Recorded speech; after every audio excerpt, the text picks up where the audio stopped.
un sitio web que se llama Strata Analytics, porque vamos a ver primero un pequeño video de cómo se utiliza ciencia de datos. Está relacionado con la temática que tenemos que ver. Nosotros estamos, para que tengan ustedes una referencia, dentro de lo que es la utilidad y las herramientas que hay sobre lo que se utiliza en la parte de data science o la parte de lo que es análisis de datos, frente a lo que se está usando en IA, nosotros estamos en la parte de abajo, o sea, estamos viendo las técnicas y las herramientas que se están usando para el procesamiento de información. No las herramientas, sino la teoría que basa las herramientas de lo que es el procesamiento de información. Entonces, la idea es que veamos hoy un poquito más el tema de lo que son los sistemas expertos, completar la lógica difusa, porque lo he estado viendo, las clases que ha dado ayer el profe Vicente, ha estado muy buena, y cerrarlo a ese tema, porque usted está mucho más avanzado que 5K1, que yo estimo que el viernes lo completa el ingeniero Diego Elizondo, y con eso yo ya voy a ir avanzando ya para hacer el cierre final. Yo les he pedido que vean la herramienta, perdón, el sitio web que trata Analytics, porque yo voy a comentar cómo lo tienen ellos armado, todo lo que es el procesamiento de información. Antes que nada, ya estamos 44, ya quedan casi nadie para que entren, ya quedan 4 compañeros más que están entrando ahora. Voy a empezar poniendo un video de cómo se trabaja con ciencias de datos. Basado que yo lo he venido conversando varias veces, creo que es el análisis de datos, pero hay algunos puntos, más que específicamente de lo que se trata ahí, de lo que se muestra, que son los que yo quiero rescatar. Entonces, primero voy a empezar poniéndole el videito. Y después vamos a ver que hay algunos puntos que me resultan muy importantes, que yo lo voy a traer con colación. Y después lo complementamos con la materia. Vamos a entrar con la materia.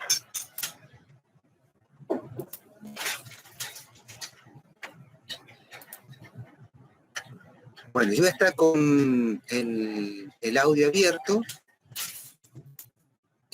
así que posiblemente haga algún comentario. Espero que no, pero vamos a hacer algún comentario. Comenzamos. Era una especie de héroe para mí cuando yo era un niño, así que fue muy emocionante conocerle. El día que nos vimos, hablamos sobre cómo en el futuro se controlarían no solo los aspectos físicos y psicológicos, sino también los tácticos. Me cayó en un estilo muy suave, muy educado y amable, y me dijo, quiero que solo te centres en lo físico. Yo me encargo de la táctica. Cuando miro el campo, veo cómo están los jugadores, veo lo que pasa, y soy quien toma las decisiones.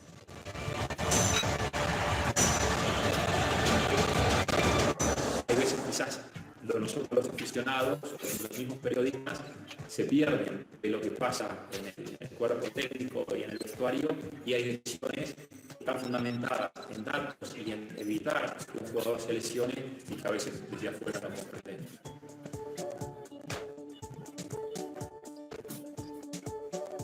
Bueno, tú has visto la película de Moneyball, de Billy Beane, digamos, aquel entrenador de béisbol que usaba las estadísticas para tomar mejores decisiones, comprar muy buenos jugadores, pero a un precio muy razonable. El objetivo no debería ser comprar jugadores, debería ser comprar victorias. Y para comprar victorias hay que comprar cargas. Al utilizar las estadísticas a nuestra manera, encontraremos un valor en los jugadores que nadie más es capaz de ver.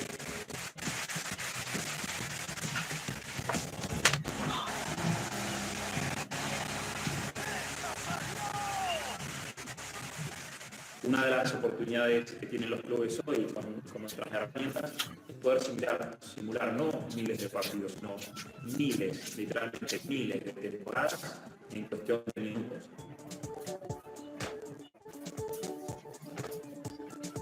El funcionamiento de este sistema es el siguiente. Cogemos datos que vienen de varias fuentes. Así, cuando un jugador está entrenando, le colocamos sensores. El más típico de los que utilizamos es el que a mí me gusta llamar sujetador deportivo. Tiene un monitor de pulsaciones, un acelerómetro en la espalda para observar cómo se mueven adelante y atrás, arriba y abajo. Y además incorpora un sistema GPS para medir las distancias y la velocidad.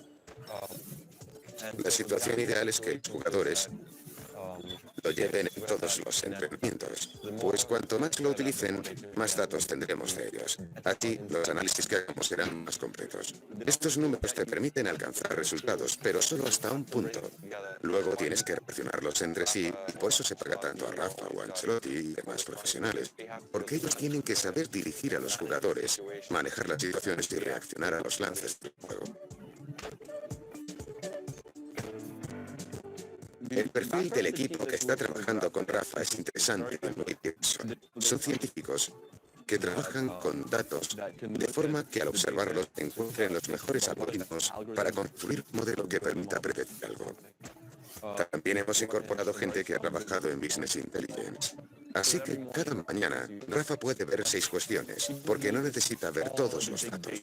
El tipo de preguntas que queremos resolver para Rafa son cosas como: ¿qué jugadores están en peligro de lesionarse? ¿Qué jugadores están en su mejor momento en cuanto a rendimiento? ¿Qué jugadores se acercan al punto de fatiga? Cuando vemos a un jugador, nos estamos fijando tanto en las medidas que obtenemos de sus entrenamientos, como en sus pulsaciones, o en la velocidad que ha obtenido corriendo, las aceleraciones y deceleraciones, el desequilibrio de las piernas mientras corre, para ver si tiene una lesión. Pero también tenemos en cuenta otra parte que llamamos ratio de esfuerzo pasivo, y le pedimos a los jugadores que nos respondan a preguntas como qué tal han dormido o que nos digan su nivel de cansancio o de estrés. Y después del entrenamiento les pedimos que valoren si el entrenamiento ha sido duro o el nivel de exigencia desde el punto de vista del esfuerzo mental. Con toda esta información te haces una idea distinta de cada jugador. Si tienes unas instrucciones sobre cómo funciona un equipo, el entrenador puede empezar a tomar decisiones como quién descansa, quién juega más y cosas así. Espero que lleguemos a ser capaces de predecir cosas, porque aunque pensemos que el Real Madrid va a destrozar a otro equipo con un 7-0 y que Cristiano va a marcar 4 o 5 goles, luego vemos el partido y a menudo nos sorprende, y esto es lo bonito de los deportes.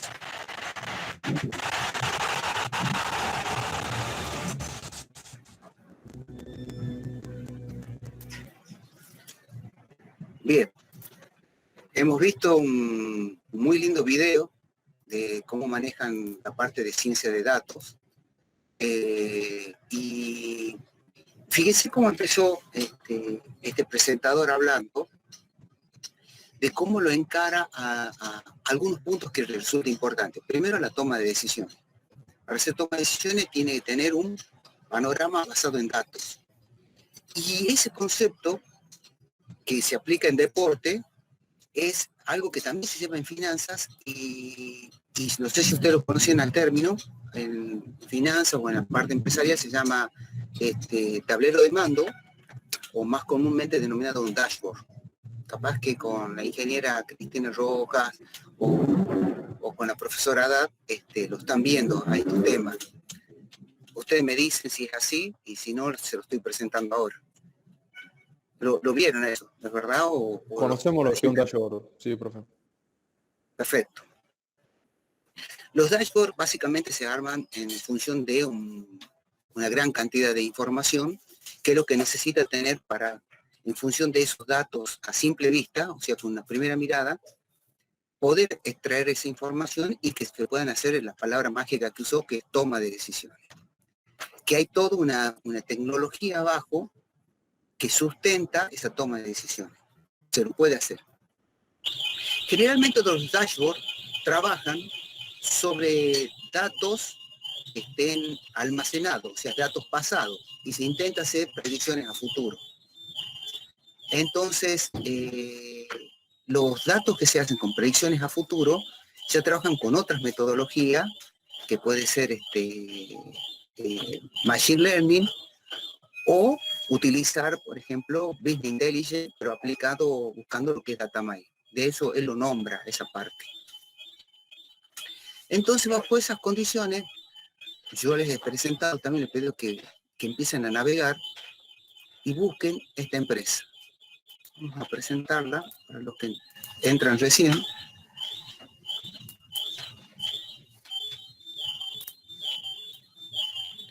La empresa se llama Strata Analytics.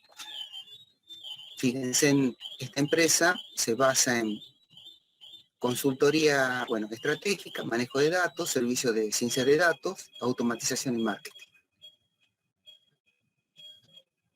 Acá están los que lo soportan, básicamente ponen el pool de empresas. Lo que sí de aquí uno rescata son algunos puntos que resultan importantes. Por ejemplo, para BI, Business Intelligence, para los que trabajan, Tableau, Google Analytics, bueno, IBM SPSS, que esos son netamente para BI. Obviamente aquí tiene una plataforma de Python para hacer desarrollos a medida, bases de datos Oracle, servidores en Amazon Web Service, esto es básicamente su cloud, donde tiene su infraestructura física, que deben estar haciendo una réplica con, o están trayendo servicios de Google Cloud también, Hadoop para manejar todo lo que es Big Data. Bueno, acá tiene el Apache Camel, que también se utiliza junto con Hadoop. Y otras herramientas, tienen también los servidores Spark. Y este es para hacer también lo que es procesamiento de información. Entonces, cuando uno ve cuál es su infraestructura, ya puede más o menos saber, decir, bueno, ellos están trabajando todo en la nube, usan estas plataformas, usan plataformas de BI, SPSS de IBM BI, igual que Google Analytics, Tableau también.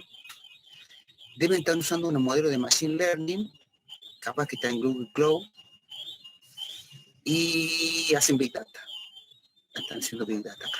Knifey no lo conozco, y TikTok tampoco. Pero fíjense, acá tienen una base de datos estructurada, y este es un servidor no estructurado para hacer un ETL, o trabajar directamente con o aquí tiene armado el Data Warehouse con esto. El otro que les quería mostrar, fíjense, la mano izquierda, modelos expertos de análisis avanzado. Acá utiliza una estructura de sistemas expertos para análisis. O sea, lo mismo que estamos viendo nosotros, pero aplicado en la parte de análisis de datos. Y obviamente acá tiene un modelo de streaming, usan IA para hacer el análisis de streaming, o sea, básicamente video y sacan información. Y servicios muy poco, por ejemplo, todo lo que Big Data, esto es consultoría. Bueno, acá tienen un poquito de información, acá te habla de la plataforma. Y acá te van presentando de nuevo lo que ellos hacen. Big Data, inteligencia artificial, modelo de Machine Learning. Eso capaz que lo están usando con, no creo que usen Amazon Web Service, lo estén usando con Google Cloud, muy probablemente. Entonces, fíjense cómo arman la empresa. Usan todas las herramientas que hay en desarrollo de datos y lo aplican con una estructura con diferentes tipos de proveedores. Entonces, en los modelos que nosotros estamos trabajando acá en la cátedra, que siempre, por ejemplo, llevamos creo que no le explico todavía Vicente, pero o sí, ya empezó trabajando con el Dialogflow de Google, y cuando veamos, sí, lo estuvo ayer, sí lo estuve explicando ayer, y cuando veamos el Colab de Google, que trabaja con una plataforma de Python abajo, vamos a ver que estamos tirando todo hacia la nube, directamente, y nos basamos en la plataforma Cloud de ellos. Podremos tener un mix entre una plataforma de IBM, por ejemplo, usar la línea Watson de IBM, y correrlo, por ejemplo, con alguna API o en algún servidor de Google, o sea, trayendo de uno a otro dominio. Entonces, la metodología de trabajo, que lo implementamos acá en forma mucho más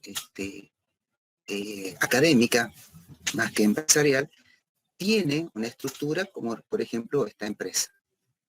Bueno, y aquí si la quieren ver, tiene un montón de otras opciones. Campaña al cliente, habilitación, canal digital, bueno.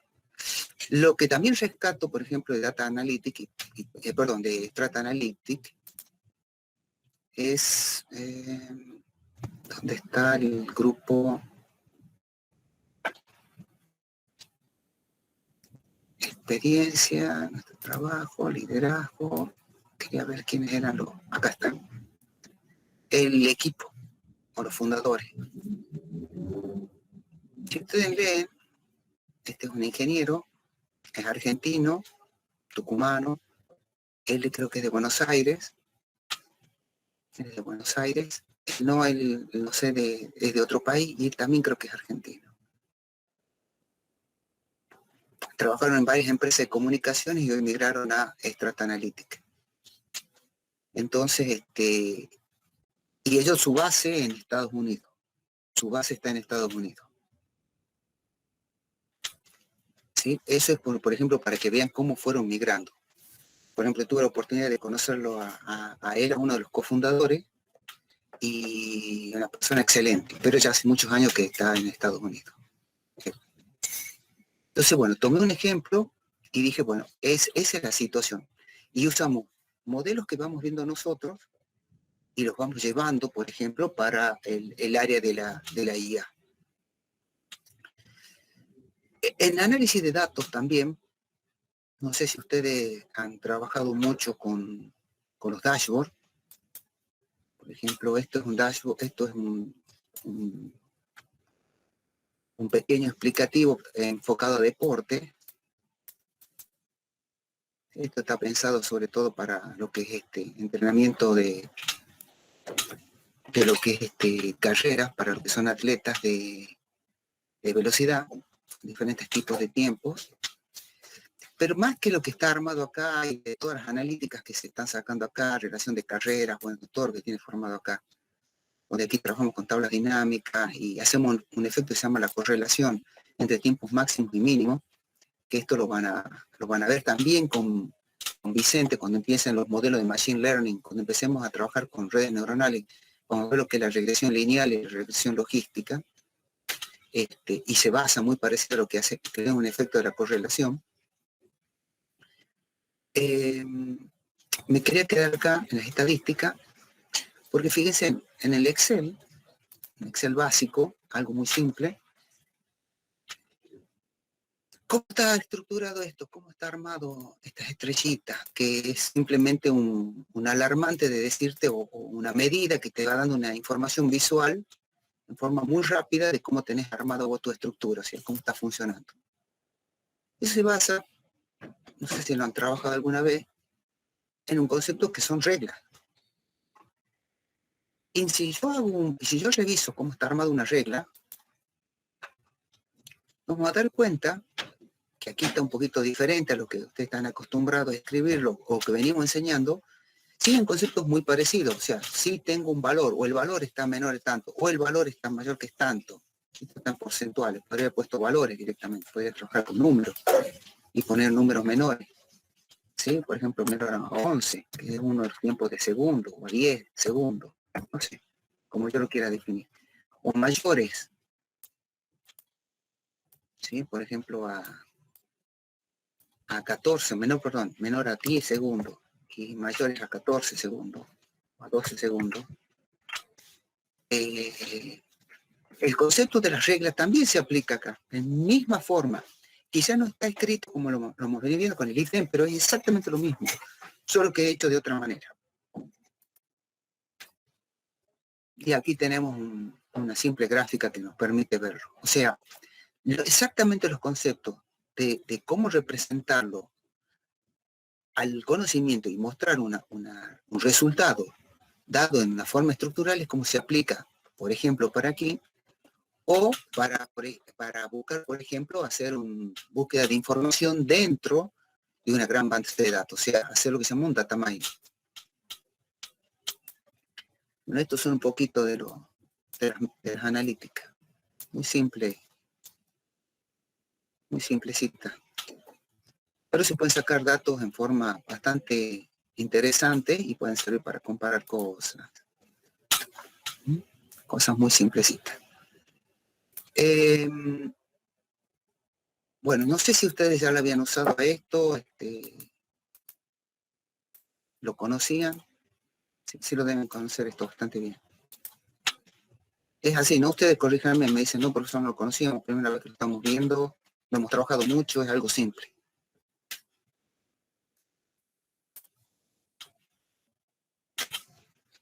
Los escucho.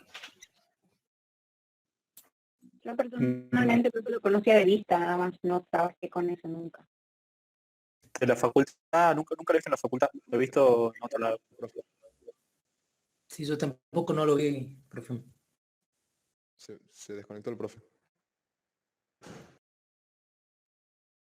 Sí, profe, se desconectó, ¿no? Te aviso. Gracias. Pícaro. Pícaro, Facundo. Ya vuelve, ya vuelve. Ah, yo soy admin, ahora los voy a quitar a todos.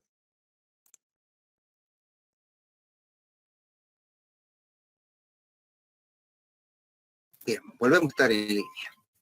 Pequeño ajuste técnico. Yo les había preguntado si lo habían usado todos estos modelos de analítica, aunque sea algo tan simple como el Excel, sin entrar a un Power BI o a un SPSS. Les comentaba a la mayoría, profe, que en la facultad no. O sea, esto es primera vez que lo están viendo de esta forma. En mi caso, sí. ¿Y alguien más que me pueda dar la información? Yo también primera vez. Yo también primero vez. Yo también, profesor, Yo primera vi, vez. pero no en la facultad, eso comentaba. Hay otra persona que dijo lo mismo. Perfecto. Bueno, lo ideal, bueno, yo pensaba que ya lo estaban usando con Excel, por eso que no me detenía demasiado. De todos modos, es una herramienta muy simple de usar y hacer, digamos, los primeros pasos dentro de un dashboard muy simple. Para ustedes que van a ser futuro ingeniero en sistema, esto es el ABC. De ahí tendrían que subirse a una plataforma superior como Power BI o usar Power BI porque es simple de usar, nada más. Es una herramienta más como puede ser Tableau o SPSS de IBM. Hay una versión gratuita que se la puede descargar y no es grande también y se pueden hacer bastante tareas de estructura para manejar datos. De todos modos hay una materia que se dedica a esto con mucho más detalle que la dicta el doctor Pedro Araujo, que es de Business Intelligence y Data Mining, y le va a dar con mucho más detalle el manejo de esta herramienta y tecnología para este análisis. Pero yo me quería concentrar más bien en cómo estructuralmente se lo va trabajando. Entonces, cuando nosotros manejamos, por ejemplo, la parte de sistemas expertos y manejamos también la parte de lógica difusa, que va de la mano, uno va de la mano de la otra. Lo que te permite es tener el conocimiento base que después yo lo voy a ir a extrapolar y lo voy a utilizar, por ejemplo, para un algoritmo ID3 o otro algoritmo para usarse para el análisis de datos a través de una gran base de datos. O sea, traer la información, procesarla a través de reglas y obtener patrones de conducta, patrones de búsqueda y a esos patrones después aplicarle un sistema predictivo, o sea, siguiendo ya sea regresión lineal o agrupamiento, por ejemplo, si hacemos clusterización, y te va a permitir traer información bastante útil, que eso, por ejemplo, lo hacen gente de Strata Analytics. Y eso es muy buscado en el campo empresarial, es muy buscado.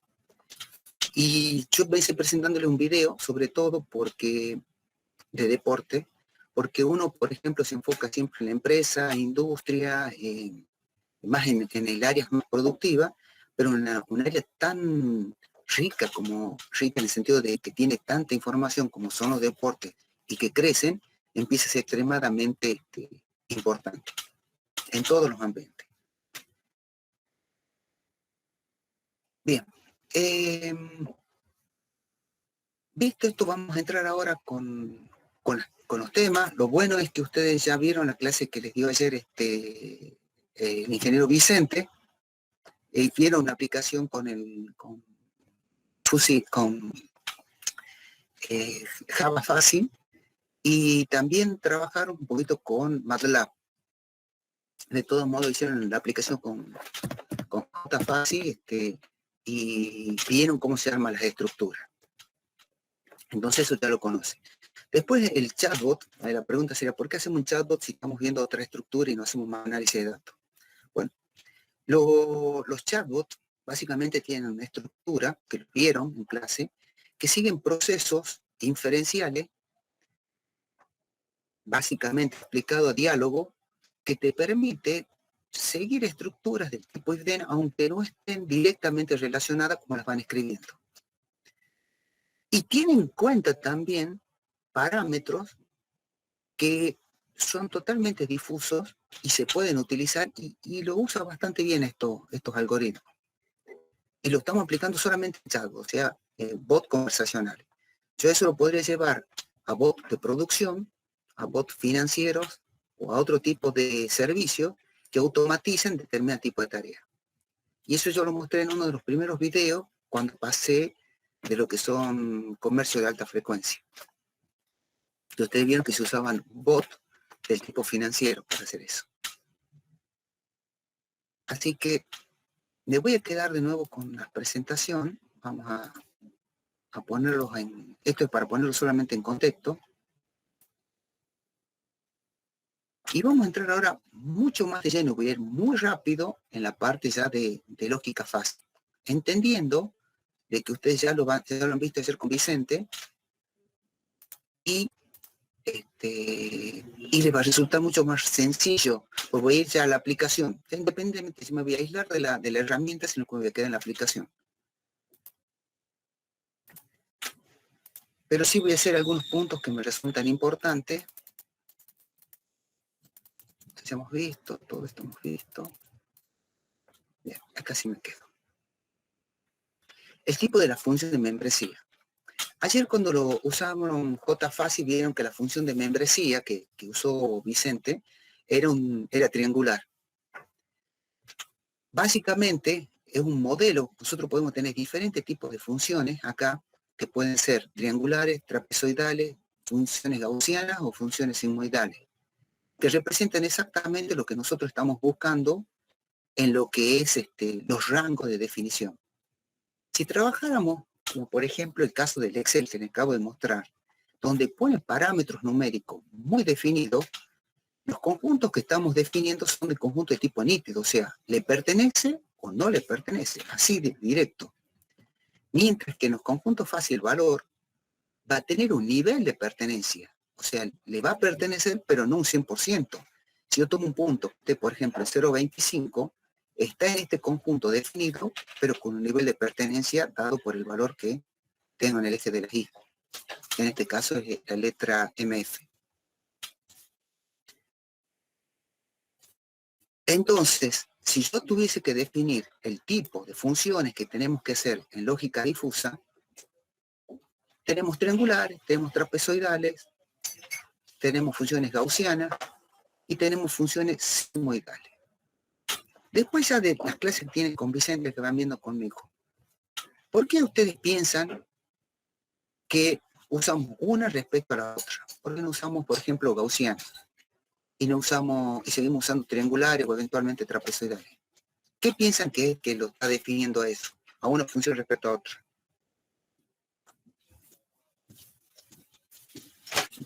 Los escucho. Y la naturaleza de la variable. ¿Cómo decías la naturaleza del problema, sí, de la variable? Si estamos definiendo pertenencia, capaz que, por ejemplo, si un valor tiene que ser exacto 1, entonces usamos una función gaussiana, porque si es un poquito más o un poquito menos, deja de pertenecer. Bien. Y en cambio, en la otra, sí. Por ejemplo, teníamos el ejemplo de la velocidad. Si era muy rápido, si pasabas hasta tal valor mínimo era rápido. Y después, más allá de eso, era cada vez más rápido. Entonces seguían entrando todas en esas. Supongo que depende de eso. Bien. Antes de continuar, ¿alguien más que tenga para dar una visión?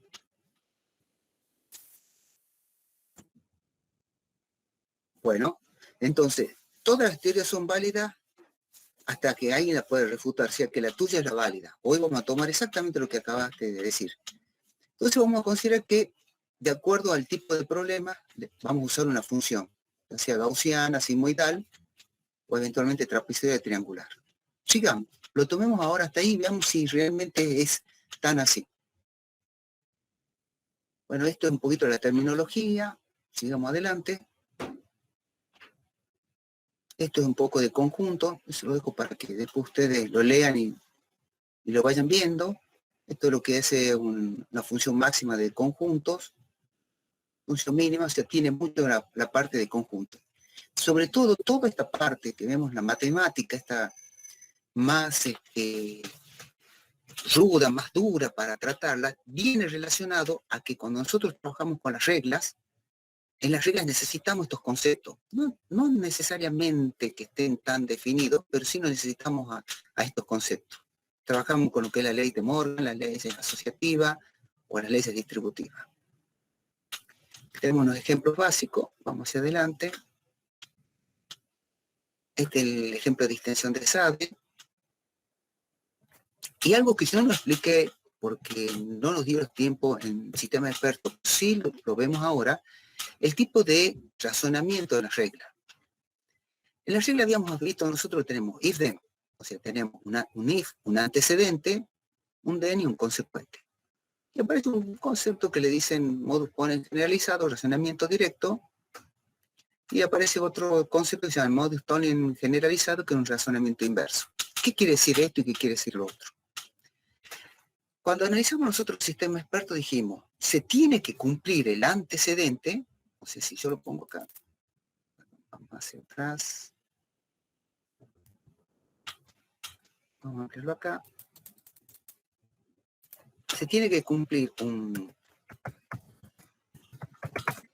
antecedente, o sea, el antecedente tiene que ser verdadero para que se cumpla un consecuente, o tengamos un consecuente, dado el antecedente que tenemos. Ese sería el concepto que tenemos nosotros. O sea, sí o sí verificamos este antecedente, sí o sí lo debemos verificar, y si este antecedente es verificado y comprobado, entonces podemos decir que va a haber una consecuencia de eso.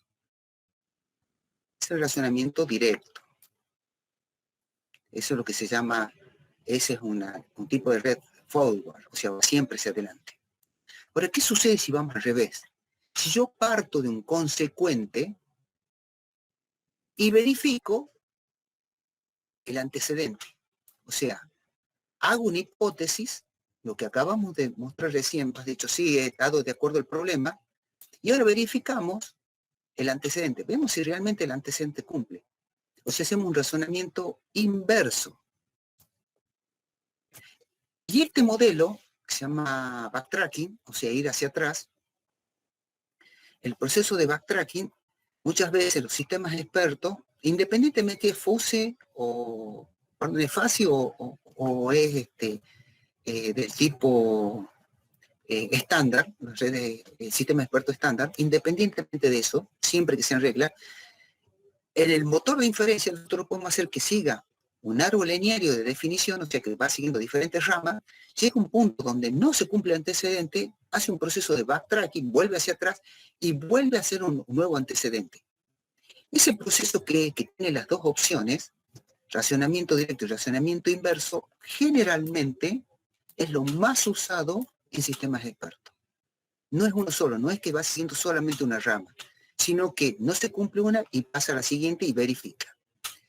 Una que sea solamente consecuente y verifique el antecedente, si ahora dicen, bueno, profesor, ahora sí ya no entiendo qué estamos haciendo, lo vamos a generalizar de la siguiente manera. Vamos a tomar un ejemplo. Si yo quiero saber, por ejemplo, si tomo una falla de una computadora, vamos a tomar algo simple. Voy a intentar hacer un razonamiento muy simple. Y y vamos a verlo de dos puntos de vista. Primero vamos a hacer forward, o sea, hacia adelante, decimos, si la computadora prende, aparece el logo del fabricante, me empieza a cargar el sistema operativo y se me apaga la pantalla. O sea, fíjense, en el antecedente tiene una serie de ítems. O sea, prende la máquina, aparece el logo, empieza a cargar el sistema operativo y se apaga. El consecuente, la primera visión sería un problema en el sistema operativo. Esa era la primera visión. Y eso hemos hecho un razonamiento directo, o sea, fuimos siguiendo una línea dentro de un árbol lineario de definición hasta llegar al definir y decir, bueno, esto tenemos un razonamiento directo, pasó esto, de acuerdo a los antecedentes. Ahora, una situación al revés sería de la siguiente forma. Perdón, el consecuente en ese caso es un problema del sistema operativo. La inversa sería de la siguiente manera. Mi máquina no prende. Entonces ustedes parten y dicen, el problema puede ser en el sistema operativo. Y hacen las preguntas al revés. ¿Te aparece el logo? Sí. Ajá. Por lo tanto, tiene energía, tiene el equipo, el procesador está andando. Entonces sí, es el sistema operativo. O sea, partieron del final para ver el antecedente. Una situación más difícil que esta, que también se parte en forma de razonamiento inverso, es el siguiente, y esto es más avanzado lo que voy a explicar ahora. Un caso real. El segundo punto es un caso real. Te habla una empresa y te dice de la siguiente forma, ingeniero, tenemos un problema en el storage. Ajá. Tenemos el siguiente, estamos haciendo grabación de video de muy alta capacidad y están entrando una serie de cámaras para hacer la grabación de video y al llegar a las 150 cámaras el equipo se ralentiza. No sabemos qué es lo que pasa. Y eso es todo. ¿Qué es lo que está sucediendo? No hay más datos. Entonces, partimos de un razonamiento inverso en ese caso. Hacemos una hipótesis y verificamos, o sea, partimos del consecuente y verificamos el antecedente. La hipótesis que en este caso se haría es decir, hay un problema, fíjense cuál había sido la situación que plantean ellos. Empiezan a grabar video de cierta cantidad de cámaras y al llegar a 150 todo el sistema se ralentiza.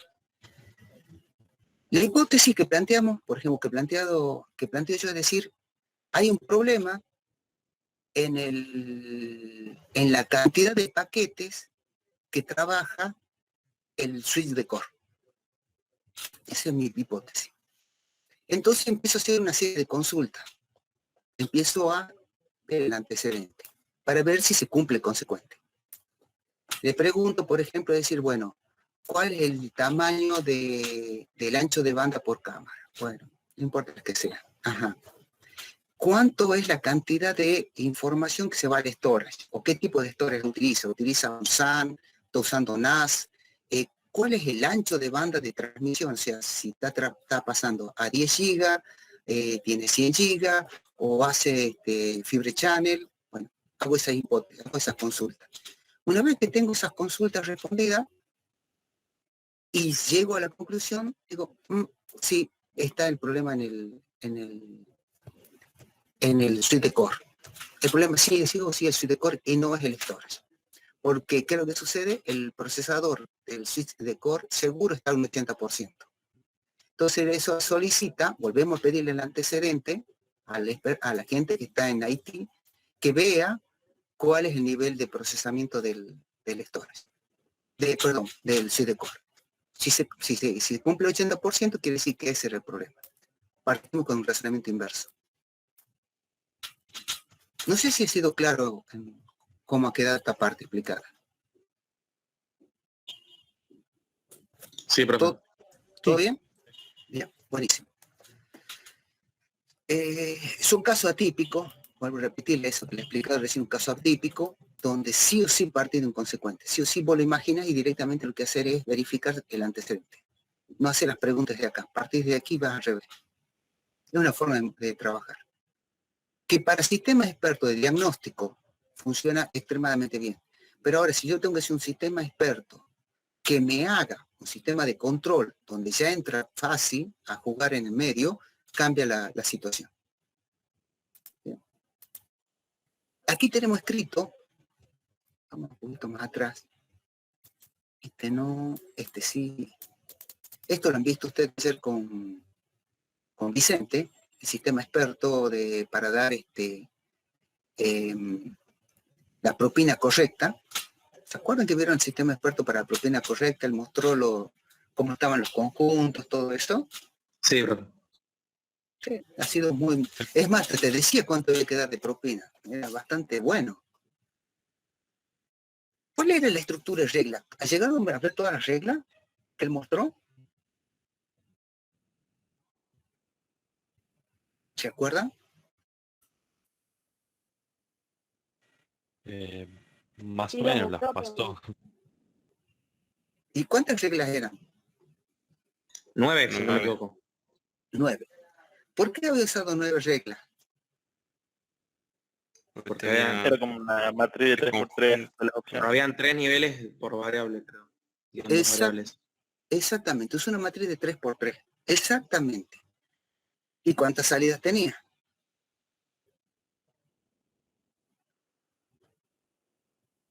Una. Salidas. Está bien, tenía una salida, pero ¿cuántas opciones tenía la única salida? La variable de salida. ¿Cuántas posibilidades tenía? 3. Bien, te hago una consulta. Teníamos 9 reglas con 3 variables, perdón, una variable de salida con 3 posibilidades. ¿Podría haber tenido más posibilidades? Sí, no, o sea, sí había más opciones. Claro, había más opciones de salida. Bueno, porque yo tenía 3 variables de entrada, perdón, 2 variables de entrada con 3 posibilidades cada una que me daban 9 reglas. Y ahora, las salidas eran una variable con 3 posibilidades. Podría haber tenido 5, 7, 9.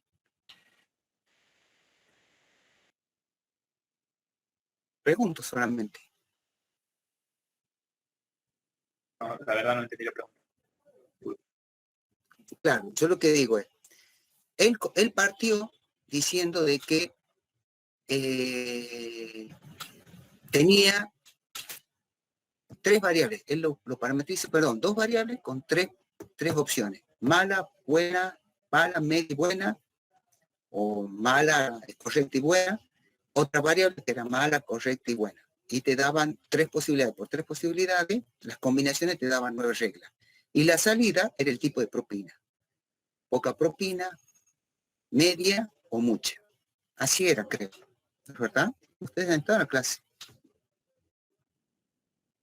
Sí, profe, así es. Bien. Yo podría haber puesto muy poca propina, poca, media, buena propina y mucha propina. 5. Me imagino que sí. Sí. ¿Habría habido algún limitante en eso? No, No, era lo que exactamente. decíamos la otra vez, que es más detalle. Exactamente, es más detalle. ¿Cuál sería el límite de cantidad de conjuntos de propina que podría haber dado? ¿Cuál sería la salida, la variable de salida? ¿Cuál sería mi límite? Hay un límite. Y si consideramos que podemos dar hasta centavos, Sí, sí, con lo que vos quieras. ¿Cómo sería? Pero tiene un límite. ¿Cuál sería? En conjuntos difusos, de salida. Que el dato sea discreto. Podría simplemente, imagínate que el dato es discreto. Ponele que el dato sea discreto. Pero, ¿cuántos datos de salida tendría?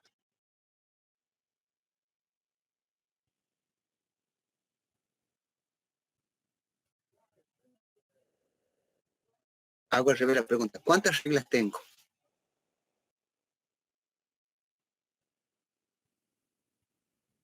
9. 9. ¿Cuántos datos de salida puedo tener máximo?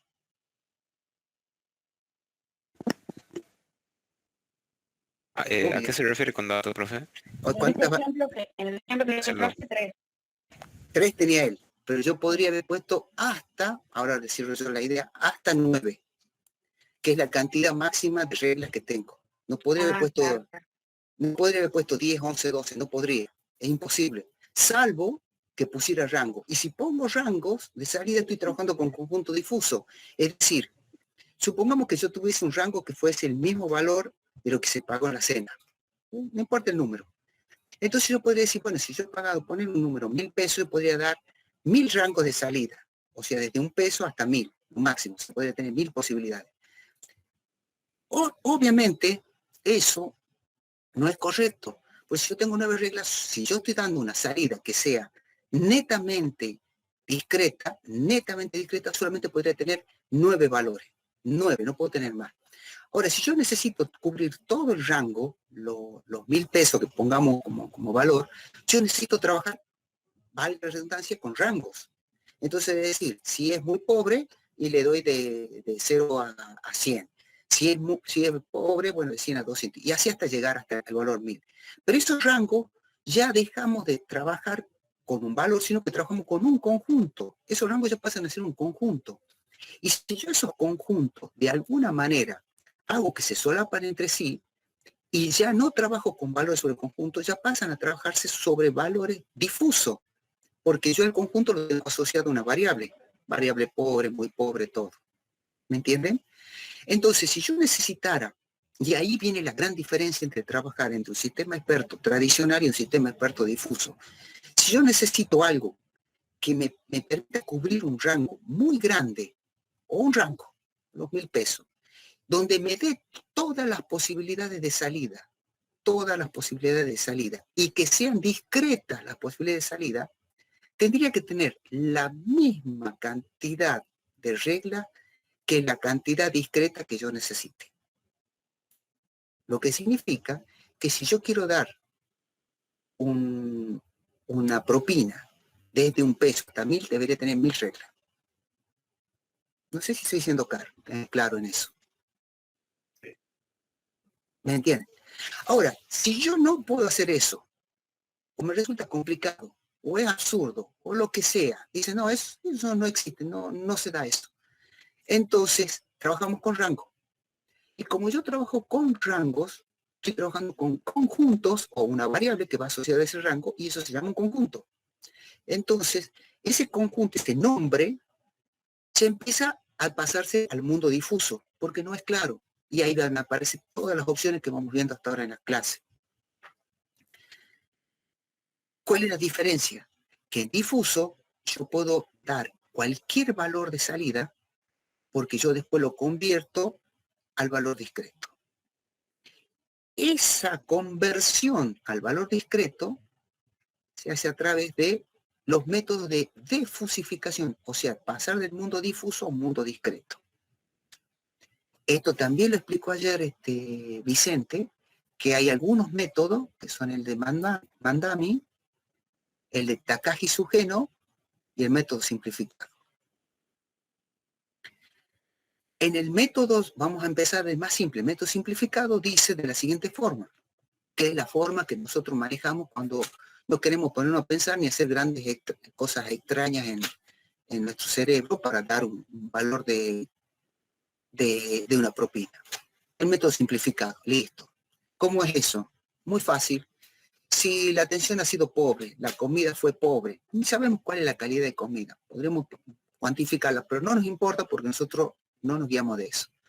Entonces decimos, si la atención fue pobre, o sea, no nos han atendido, ha sido mala, la comida no es buena, entonces la propina es pobre. Ese sería un resultado de una regla difusa que usted dice Mandami o Takagi-Sugeno.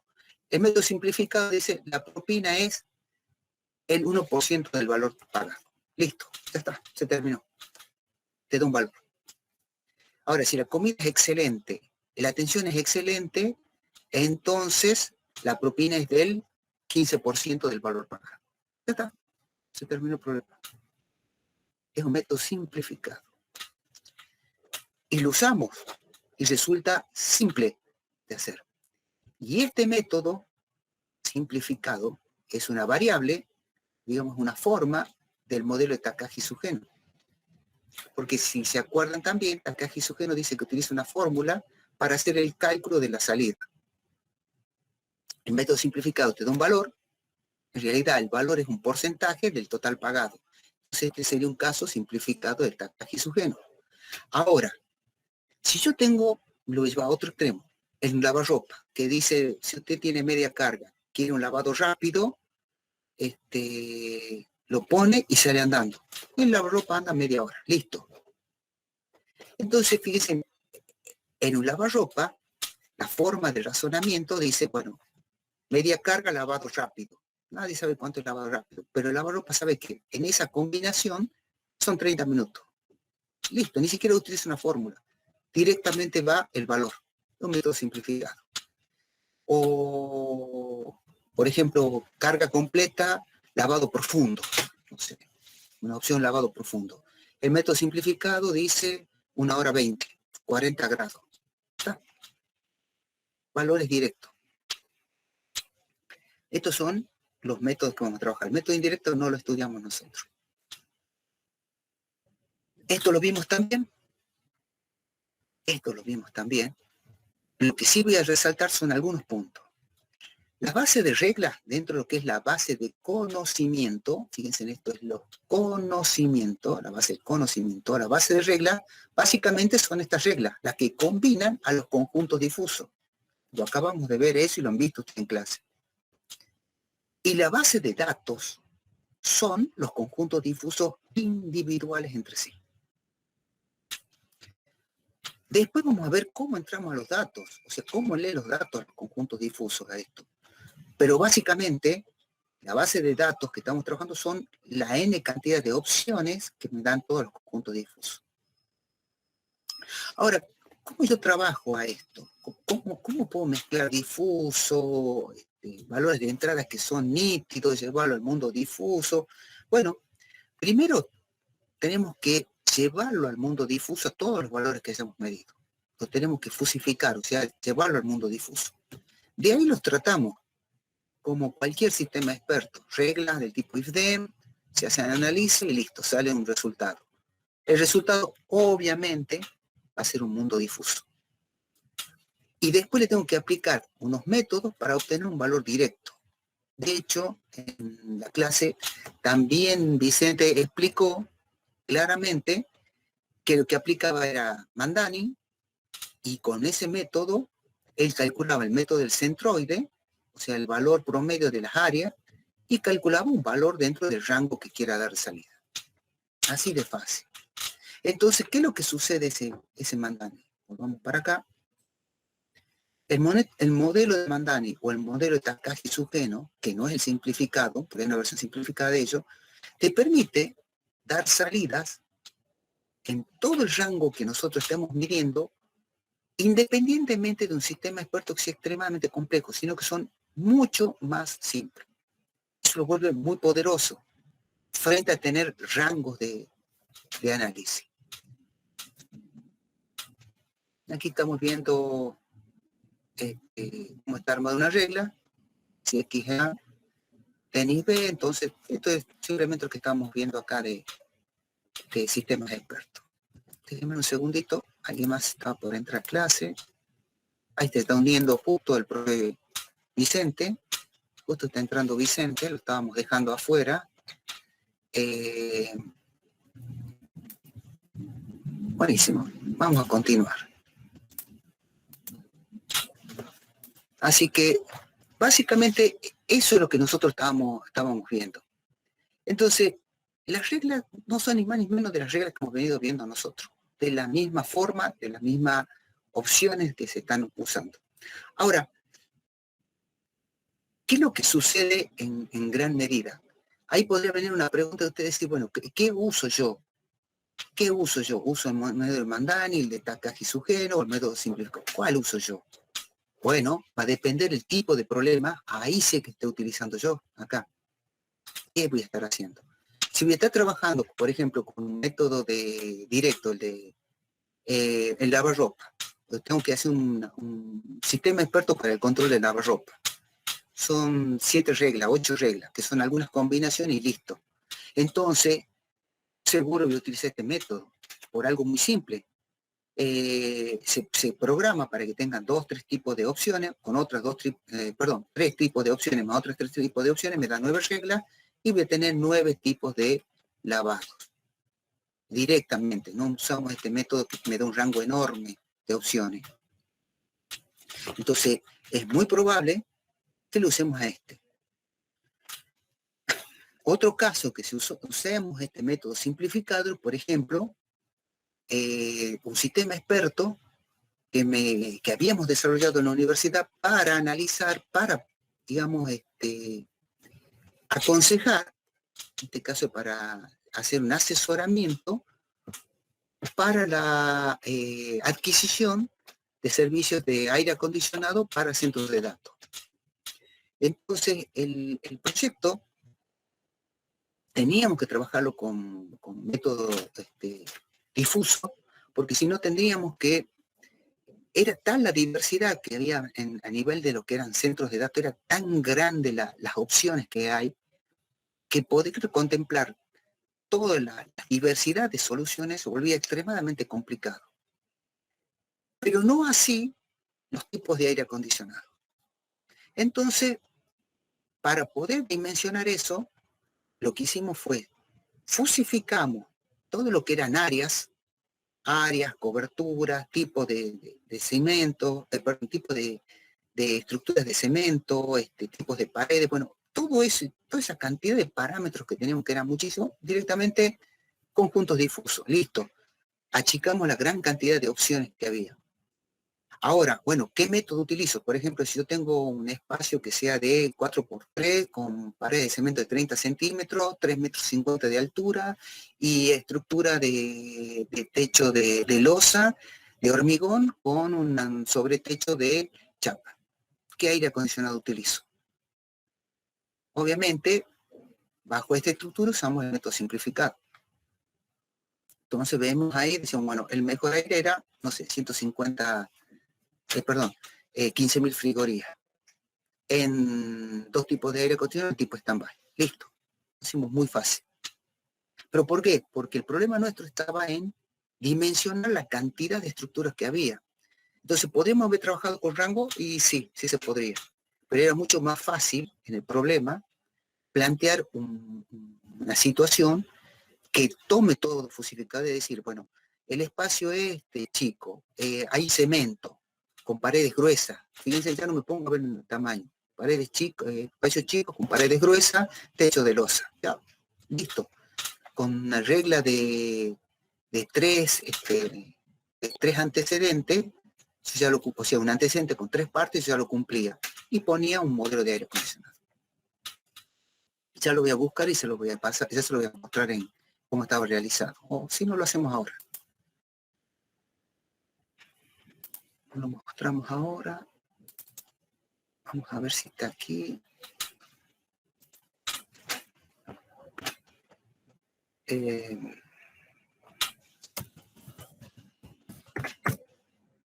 encontramos acá.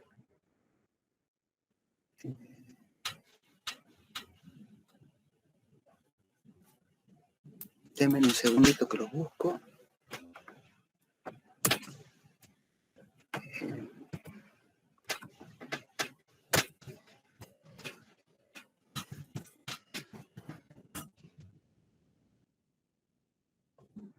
Si no, vamos a buscar con data center. Perdón, ya sé dónde está. Hace mucho no lo usaba, entonces les pido paciencia.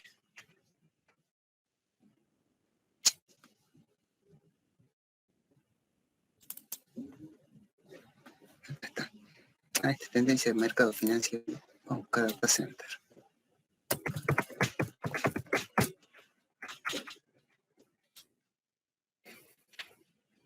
Bien, acá está. Estos son.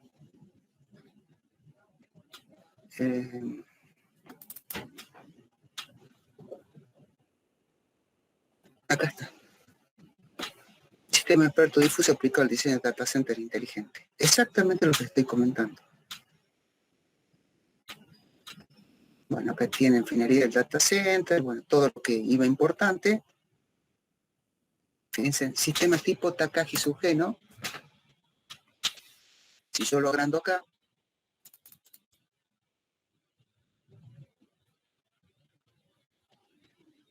esa es la estructura, tiene un fusificador, obviamente lo que hacía pasaba a la entrada difusa, un motor de inferencia difuso, que básicamente era ver qué regla se disparaba.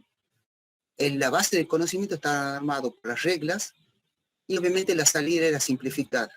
Entonces un sistema difuso de Takahashi-Sugeno simplificado. Y lo que hacía el sistema era calcular la refrigeración y el tipo de UPS. Obviamente daba un informe, bueno, tenía algunas bases de datos, algunas cositas más que las complementaban, ¿no? Y aquí lo están viendo a lo que estábamos nosotros. Acá fue el proceso de prueba. Esto se hizo prueba para diseño de un data center, de acá de Tucumán. Esto fue el aplicativo.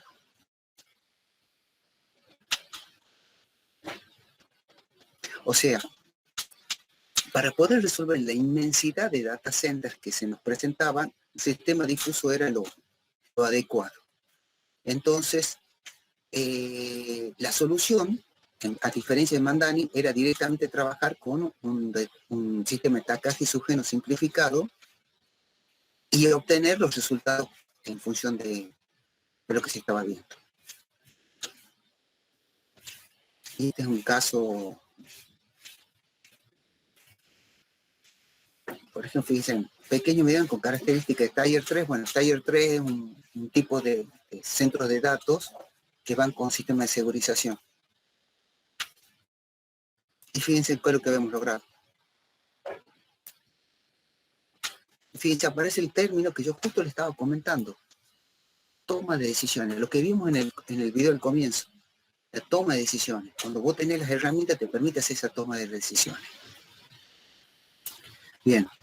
Entonces, dicho esto, aquí es donde empieza a utilizarse todo lo que es la parte de fusificación. En este caso, en un modelo simplificado, no usaba de fusificación. Directamente daba un valor de salida.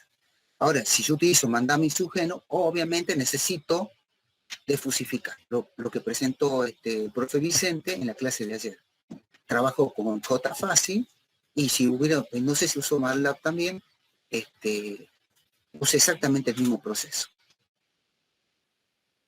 ¿Sí? Ahora, volvemos a la pregunta del principio. ¿Por qué uso triángulo y no usamos una función de tipo gaussiana o sinusoidal? ¿Qué es lo que sucede? Vamos a hacerlo acá. Vamos a hacer la corriente. ¿Qué es lo que sucede? Lo explico en clase, ayer, Vicente. Están las entradas. A ver, ¿qué es lo que está pasando? A ver, recién habíamos visto que dice gaussiano para un problema, triangular para otro, y les pregunto, ¿qué es lo que están viendo? ¿Por qué usa solamente en la salida triangular? ¿Por qué no usa gaussiana?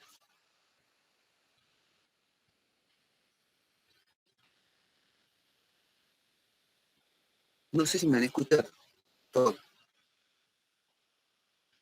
Profe, yo lo he relacionado como que depende de las variables, digamos, capaz que necesita ver un cambio que no sea tan brusco, entonces toma un cierto comportamiento o algo así. Bien, quédate en línea y te hago la siguiente pregunta. ¿Cómo ves el gráfico acá? Vos tenés que calcular el área para calcular el centroide. Pensaba que iba relacionado un poco a eso. Capaz que como dijo que se sacaba calculando el área, puede ser ahí. Exactamente. ¿Qué pasa si hubiesen tenido todas acá, hubiesen sido de tipo gaussiano? Que estas hubiesen sido curvas gaussianas. ¿Cómo hubieses calculado el área de acá? ¿Qué necesitas ahí para hacer el cálculo? Integrar. Bien. ¿Y aquí cómo haces el cálculo del área? Con triángulo, digamos. Bien. Eso te define el por qué usas triángulo y no usas por ahí gaussiana.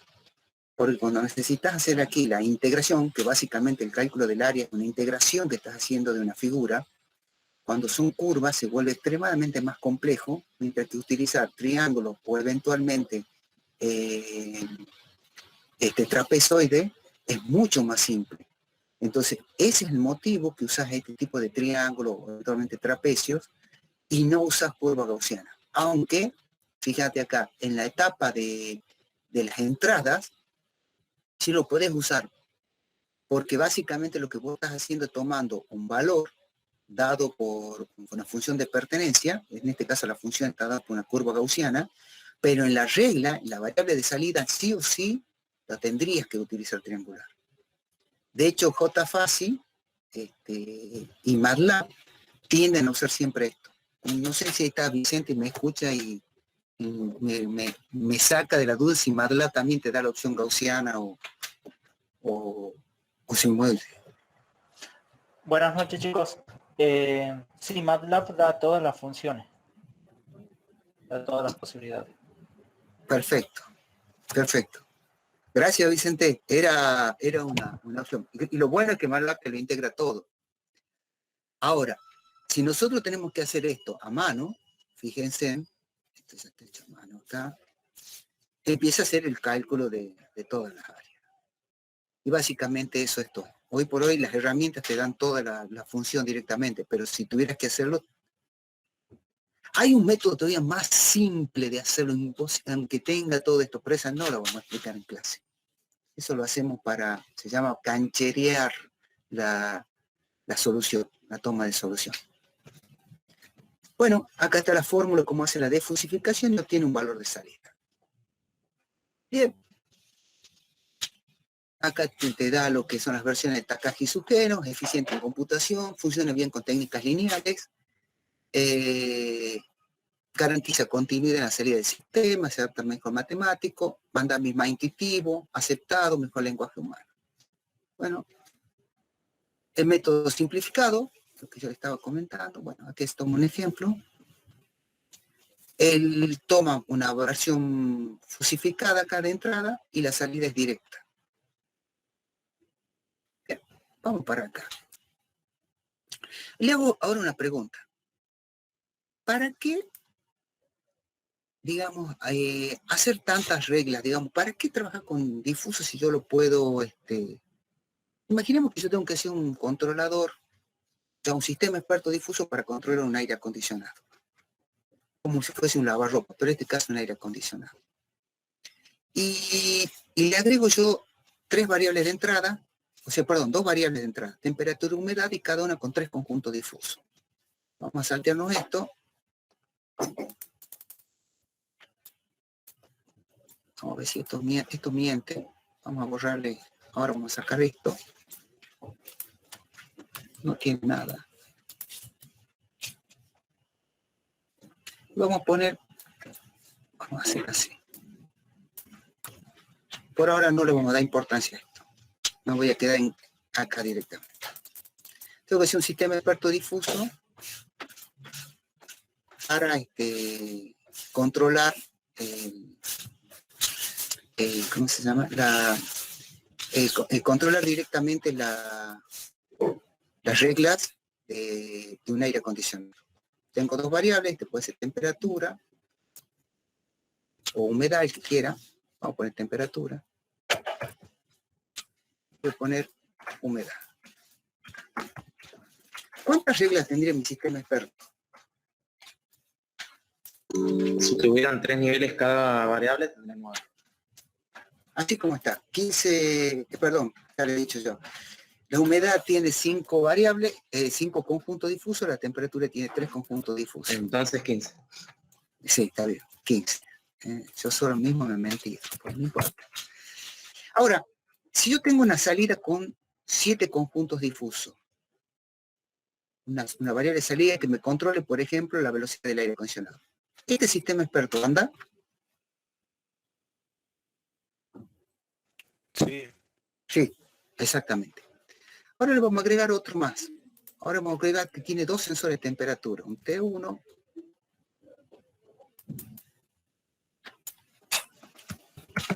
Ahora vamos a agregar otro sensor que mira el sistema experto. Un T2. También con 3. ¿Cuántas reglas tengo?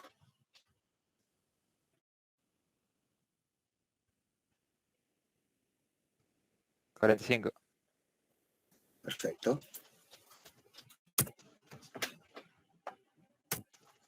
Puedo seguir teniendo estos 7 o aumentarlo a 9, no me va a cambiar en nada. O sí me va a cambiar acá si yo le pongo 9. ¿Va a ser mejor o peor? Va a ser más preciso. Exactamente, exactamente, va a ser más preciso. Yo le voy a poner otro sensor. Control C. Control V. Este voy a llamar humedad 1, humedad 2. ¿Cuántas reglas voy a tener ahora?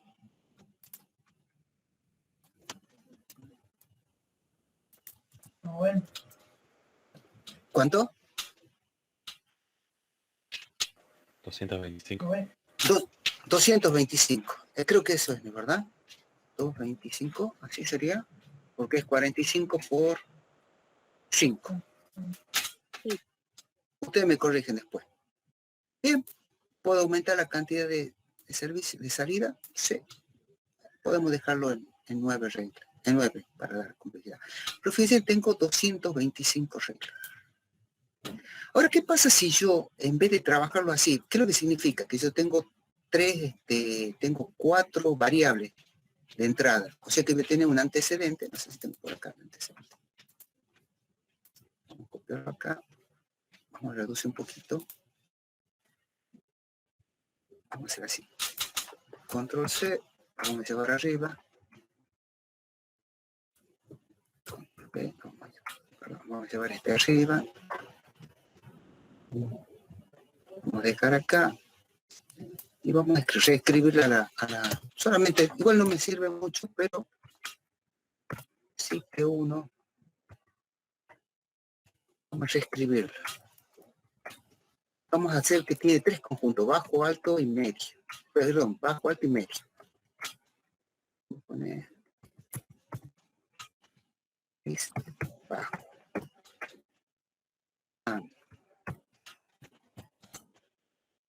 E2, vamos a poner temperatura 2. E2 es poco, o es baja también.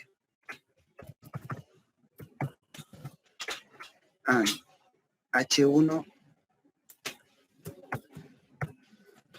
es muy baja. Aquí tenemos 5 reglas en H1. Y este 2 es media. Vamos a poner media, porque sí. Ven, vamos a poner que la salida S1, o sea, es lenta. A ver, no sé si dice eso. Sí, dice lento. Acá tiene una segunda variable que la vamos a borrar. El segundo es lento. Entonces yo tendría 225 reglas para disparar este sistema experto para que cubra todas las posibilidades de los 4 variables que yo tengo. ¿Sí? Y me va para una salida que va a tener 9 posibilidades, 9 combinaciones. Ahora, otra forma de escribirlo sería de la siguiente manera. En vez de trabajar con 225 reglas, lo cual se vuelve muy complejo, lo subdivido a estos sistemas expertos difusos. Y armo un sistema experto difuso 1 que tenga, por ejemplo, temperatura 1 y humedad H1, que voy a tener 15 reglas. Armo otro sistema experto que tenga la temperatura 2, humedad 2, que también tiene 15 reglas. Ellos a su vez van a tener 2 salidas. Yo puedo poner aquí 5, puedo poner 7 y 7, no me lo cambia demasiado. Van a ser 2 subsalidas que alimentan un tercer sistema experto que va a tener 49 reglas. Y la salida S1, no le vamos a agregar todavía esta la vamos a dejar de lado por ahora, va a seguir teniendo 9 posibilidades. ¿Cuántas reglas tiene mi sistema experto que lo acabo de dividir ahora?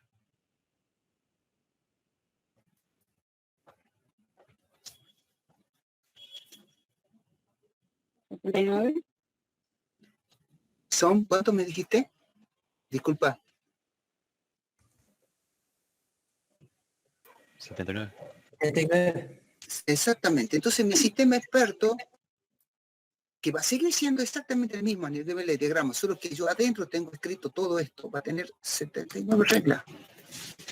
Y primero es muchísimo más fácil de manejar, muchísimo más fácil de manejar. ¿Sí? Porque yo bajé de 225 reglas a 79. El segundo punto, puedo aumentar la cantidad de variables de salida. Por ejemplo, yo puedo tener una segunda salida que, por ejemplo, me maneje otro aire acondicionado, 9 definiciones más. Y ahí sí se me va a aumentar que S1 es lento, AND, S2 es muy lento, por ejemplo. Entonces yo voy a tener un sistema experto que me permite comandar, por ejemplo, dos aire acondicionados, trabajando con 4 variables de salida.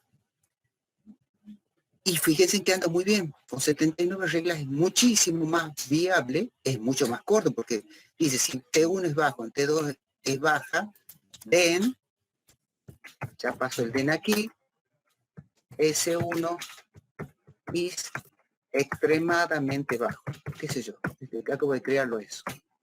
Creo otra regla, dice, if H1 es bajo, es muy bajo, H2, perdón, esto tendría que ser, aquí vamos a hacer un cambio, H2, H1, H1. Y aquí pongo T1, o sea, yo ya los divido, porque, o podría haber trabajado como juntos, es lo mismo, no me va a cambiar demasiado.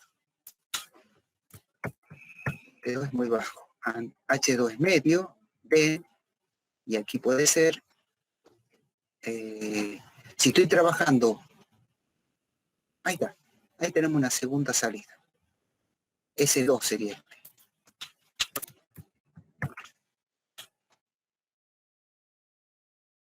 Por el rojito. Y luego estas dos alimentan la tercera regla, la que va a ir al tercer sistema experto. ¿Sí? Esto van a alimentar el tercer sistema experto, que es el que dispara el control difuso. Vamos a copiar directamente acá. Copiarlo a este. Control C. Perdón, se llama S1. Control. Se llama SA, SA1. Este se llama SA2. Salida 2. Y aquí voy a poner, sí, SA1. Y bajo. Y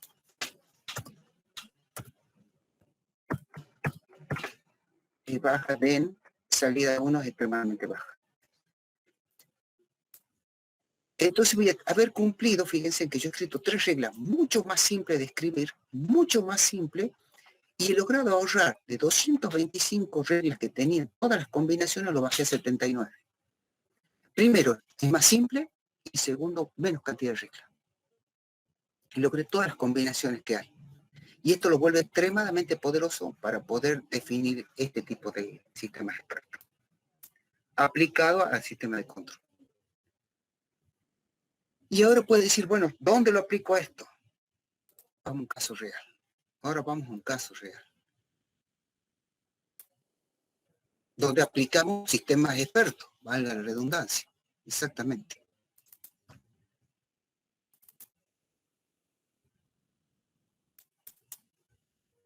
Ahora vamos a trabajar en un caso real. Un caso de un data center. Ahora estamos entrando en la vida real. Sistema experto difuso. Un controlador difuso basado en un PLC para controlar 2 aire acondicionados dentro de un data center. Un modelo, estamos trabajando un modelo de 18.000 frigorías del tipo data center de alta capacidad, aire acondicionado de alta capacidad. Vamos a checar un poquito para que se vea. Esta es la situación de la estructura. Tenemos acá un diagrama de planta. tenemos por la estructura física del data center, los aire acondicionados quedaban en este tipo de ubicación. Los triángulos son los sensores de temperatura, tenés T1, T2, T3. A su vez tienen sensores de humedad, H1, H2, H3. El PLC controla los dos aire acondicionados en forma simultánea, el aire acondicionado 1 y el aire acondicionado 2. Las variables que ellos tienen, primero tenés un límite inferior, no tienen que estar bajo de los 16 grados, pero tampoco tienen que estar arriba de los 23 grados. Entonces te encontrás con el problema de que estos aire acondicionados, primero, tienen que andar siempre. Segundo, no pueden andar siempre a cualquier temperatura, porque hay un salto diferencial a través de la estructura física que los rodea. Es decir, si esto tiene una losa superior, le da el sol en verano, la losa irradia hacia abajo, irradia por exceso de temperatura, y obviamente la temperatura de aquí es excesiva. Lo que ocasiona que los aires estén funcionando a full. Ahora, en pleno invierno, o en día de lluvia, o en situación muy extrema donde hace frío, entonces los aire acondicionados, la irradiación no existe, entonces el funcionamiento de ellos puede ser mucho más atenuado y haber un consumo de energía. Esta es la situación real. Y quien controla eso es un PLC, que es una unidad lógica programable, y te permite hacer un mejor aprovechamiento de la situación que se esté dando.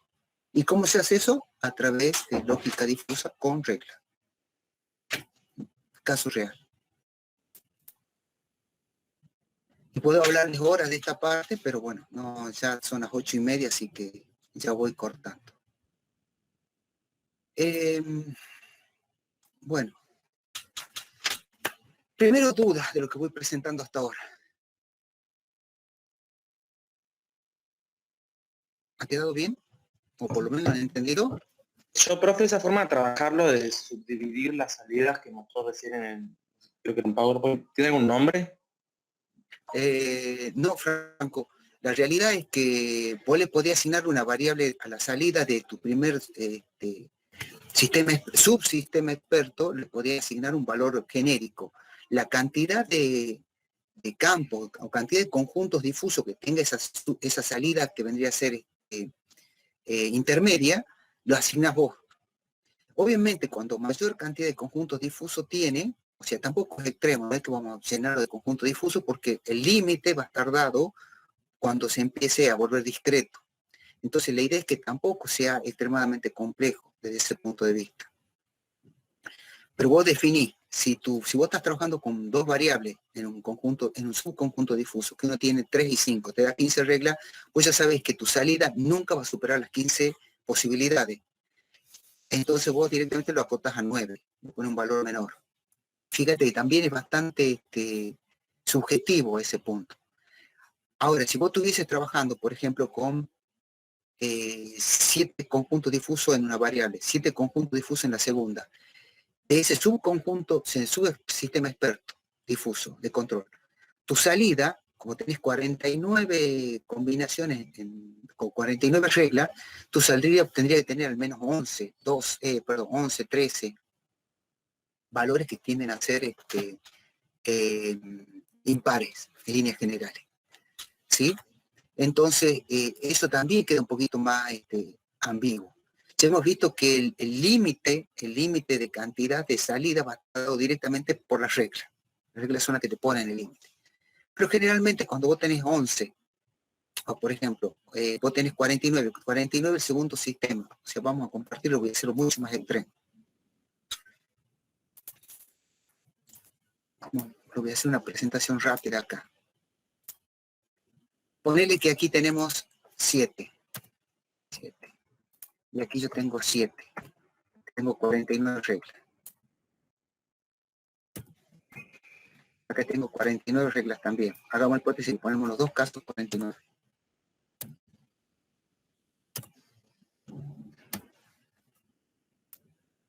Aquí voy a tener 49 reglas. Y yo asigno un valor de salida. Por ejemplo, es 13 conjunto difuso. Muy extremo, pero pongamos 13.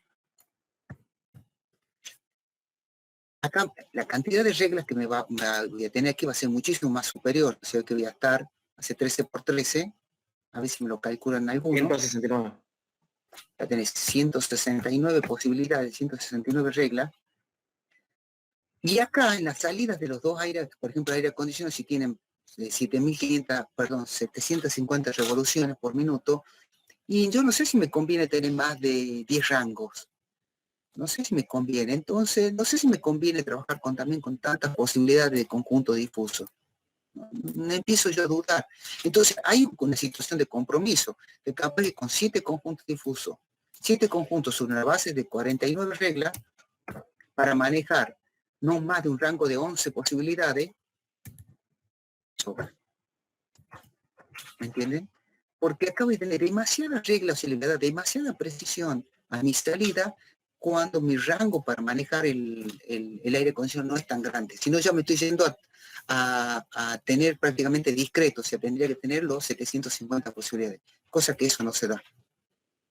Igual que aquí, es demasiado extremo, pero bueno, capaz que podemos medir, tener precisión en las mediciones.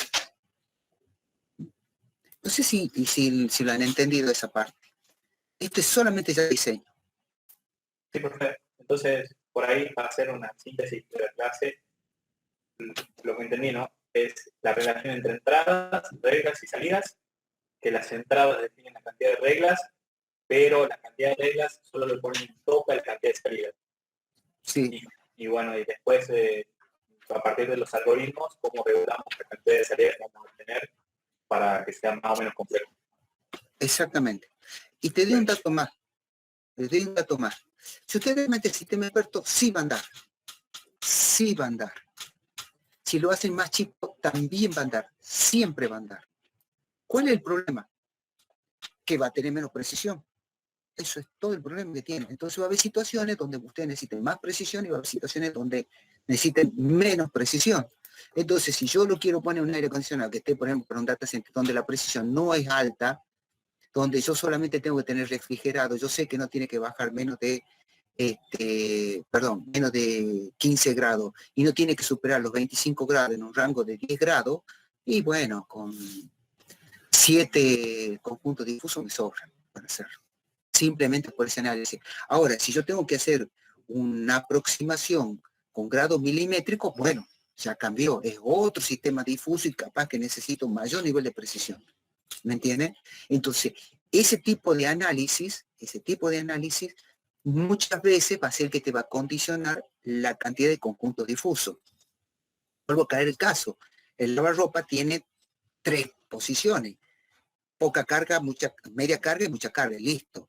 Tiempo de lavado, rápido, profundo, y no me acuerdo si hay un tercero. Entonces tengo 9 reglas con 9 tipos de tiempos de lavado y temperatura. Ya está. Listo. No necesito más. Funciona perfectamente bien. ¿Me entienden? Entonces, ese análisis, que ya es propio del problema, después yo lo paso a la parte difusa. Y obviamente hago todo el controlador. Creo que volviendo al tema ya, para entrar más con el chatbot, yo ya prácticamente ya estoy cerrando a conjuntos difusos, porque ya con el chatbot se abstraen un poco más la parte de control, por eso lo van a aplicar todos los conceptos vistos, pero del punto de vista conversacional. ¿Se pueden hacer para otras cosas? Sí, sí se pueden hacer. Pero se vuelve más complejo y los tiempos que tenemos como cátedra son mucho más reducidos. Entonces, lo que conviene es trabajar con una herramienta poderosa, simple, y que logren un nivel de partitura acorde al tiempo de cursado. O sea que el bot conversacional se vuelve extremadamente útil para fijar conocimientos básicos. Que la clase próxima, si está Vicente, me va a confirmar que creo que ya la está terminando la parte de bot conversacional. Sí, falta ver un poco más lo de el alcance que se puede hacer un bot y mostrar el ejemplo más complejos, cómo sería una implementación con WhatsApp, con todo lo de experiencia que tuvimos el año pasado. Con eso, así que con eso ya estaríamos cerrando esa parte ya. Perfecto, gracias Vicente. Yo voy a hacer un cierre de la clase que viene muy rápida con roedores difusos, porque quedaron algunos puntitos colgados, no da ya tanto, ya lleva 1 hora y media de clase, para hacer el cierre, y ya pasamos, no la semana próxima, la siguiente, ya empezamos con redes neuronales. Bueno, vamos cerrando la clase de hoy. Sé que quedan dudas, ya los voy cerrando en la práctica, y bueno, les agradezco que puedan participar, y nos estamos viendo el martes. Yo lo acompaño voz en off, está la clase al frente del profe Vicente, y vamos cerrando todo lo que vamos viendo, los conceptos de este tema, que es muy, muy lindo. Así que, bueno, que tengan buenas noches ya, y nos vemos el martes, si Dios quiere. No, profe. Profesor,